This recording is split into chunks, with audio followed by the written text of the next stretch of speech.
This area belongs to the India-Burma biodiversity hotspot. So we are in an area with very high biodiversity, with forests on limestone growing with really very unique biodiversity. A number of threatened tree species in the legume families, in the ebony families like Diospyros moon, which is critically endangered. But also the area here has an endangered langur, the hatting langurs.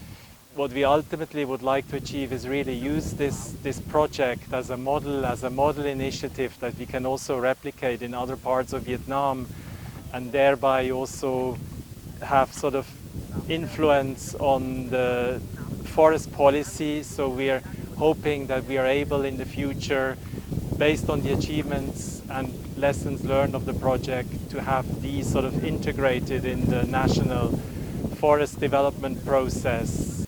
Thông qua dự án con người, linh trưởng và thực vật, ngoài cái mục tiêu thúc đẩy sinh kế cho người dân sinh sống quanh vùng đệm của rừng đặc dụng, Tổ chức Nghiên cứu Nông lâm Quốc tế mong muốn rằng dự án sẽ chung tay để góp phần giải quyết những vấn đề về suy thoái đất, suy thoái đa dạng sinh học, đồng thời thúc đẩy cái vai trò của cộng đồng trong bảo tồn rừng và bảo tồn đa dạng sinh học nói chung.